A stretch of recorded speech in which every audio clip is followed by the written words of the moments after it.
Hello, friends. It's time for a weekly update here.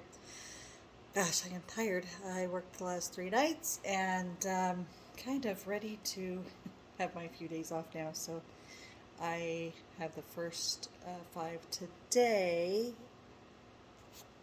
Sorry, I wanted to sit. Um, and then I'm planning on going home tomorrow. This weekend was the weekend I was originally planning on going home. Wow, the lighting keeps fluctuating. Sorry, guys. So my trailer situation. I opted not to take that place that I was thinking about taking. Um, I won't go into specifics on that, but just I didn't get a great feeling. So I now still have to try to find a place to put my trailer. So I'm currently still in the Airbnb that I've been staying at, which I like. I mean, it's a nice enough place. My internet's down here right now. I haven't texted the owner yet to let her know. I kind of wasn't too worried about it, except it's the day that I usually submit my timesheet. I usually do it Saturday or Sunday, and I had to do it hooking my phone up to my laptop, which, it's not the end of the world. Thank goodness we have unlimited data on my phone plan, so got that submitted. I was considering driving home today, but I don't like being tired and driving long distances. Makes for possibly dangerous situations, so I did not do that today. I'm currently contemplating what I want for dinner. I don't know what I want. Contemplating lots of things. Contemplating my life choices. No. Um, Sorry, I had a little fan going in the background. I went to go turn that off. Um, I don't know. Just I like being here currently, but it's definitely I'm torn because while this hospital, it's a totally different, scenario, totally different environment than my old hospital because this is a rural access hospital, much smaller than my old hospital. I don't know. I love nursing, but man, I am definitely feeling like I'm burnt out sometimes, and I hate that. And, I don't think it's fair to everybody, when people are burned out and they get, like they kind of feel tired and strung out or whatever. I'm not feeling like I can't handle it right now, and that's why I'm still doing what I'm doing. But I'm on that fence. I'm on that fence of, if something else came along, I would walk away from bedside nursing. I don't know what that something is because, right now we need the type of income that I'm making to pay off some of the bills that we have. My taxes this year, oh my God. Um, but yeah, making less money right now would not work for us. And right now, I'm making a little bit more decent money than I would be if I took a non-nursing job because let's face it, there's not a lot out there. Um, Unless I, try to go into case management or one of those things, but even those jobs pay a lot less. I mean, less money definitely than travel nursing, but less money even than just hospital nursing at many of these jobs that I've seen. I'm sure there's other people who make more money than I do, even doing case management. But yeah, it's definitely not, you know, conducive to some of the things that we need to get taken care of. So anyway, yeah, I'm just kind of wondering what it is that I would want to do, like if I did walk away from bedside nursing. So at least, currently I feel like comfortable at this particular hospital, like relatively comfortable. But I want to share something with you because, it is kind of interesting coming from a 200 plus bed hospital where we were a 5-to-1 ratio on our med surge floors, um, including, with oncology and doing chemo, 5-to-1. And I always thought that that was, you know, like any more than 5 patients, and it would have been rough.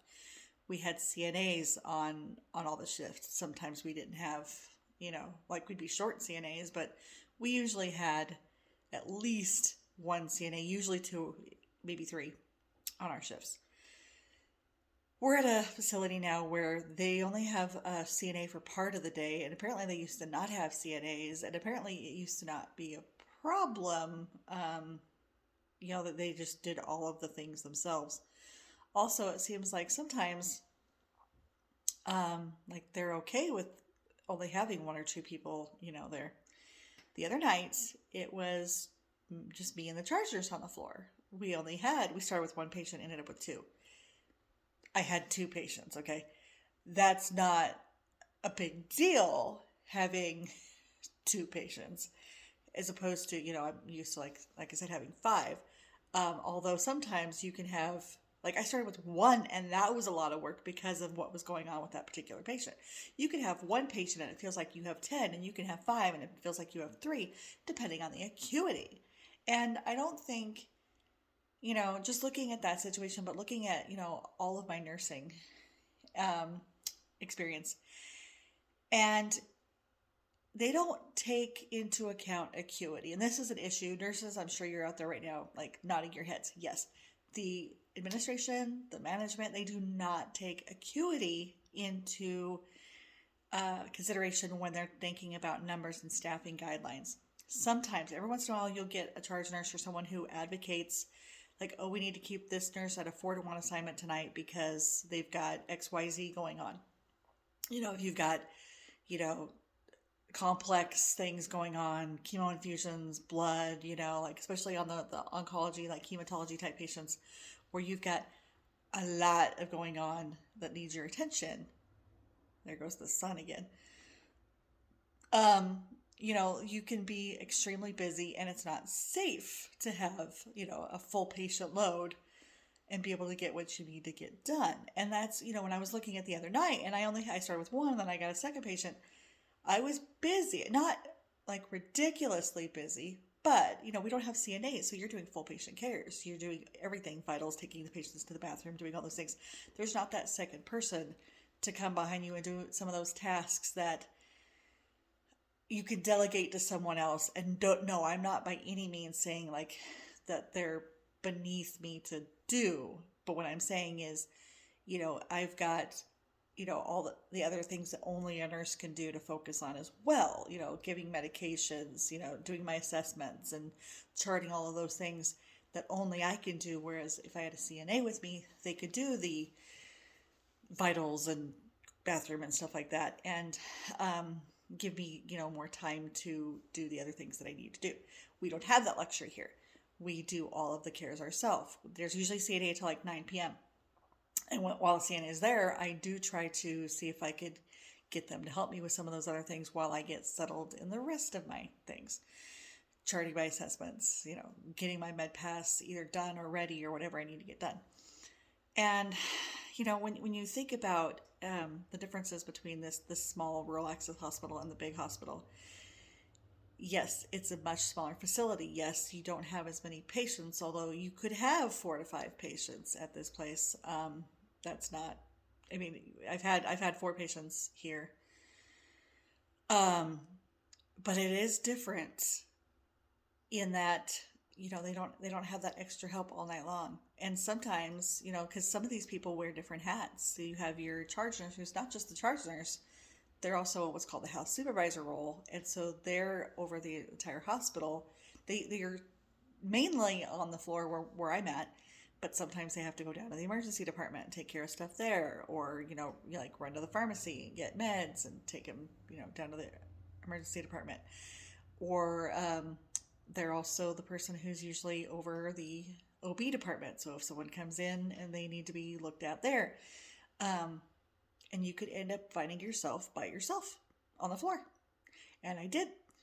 And while it wasn't the end of the world, it makes you think when you're by yourself and if something were to happen. So, I hope that the administration, I get that there's lots of things that they have to think about, including budget, and I get that. But what are the prices that you pay for having less people in a facility working and having possible liability issues? And I'm not, saying like my situation necessarily was a liability, but it got me to thinking. If you're at a facility and you only have one nurse on and something happens, who's there to back that nurse up? If, you have one nurse and a CNA, there's still one licensed person on the floor. And yes, there's a second person who, the CNAs typically have their BLS, or, they can help with CPR, but they don't have advanced life-saving capabilities. They can't do any of those things. So it's just, on the nurse. I know those situations are out there, which is kind of scary. So anyway, it just got me to thinking about, how difficult this job is. What a responsibility.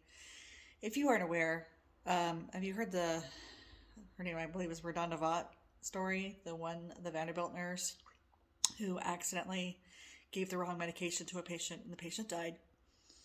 And when you look at this story, and no, I'm not extremely well versed in the story, I know that she was, from my understanding, she wasn't even the patient's nurse, and she ended up overriding a medication, and she gave that medication, and the patient ended up dying as a result of it.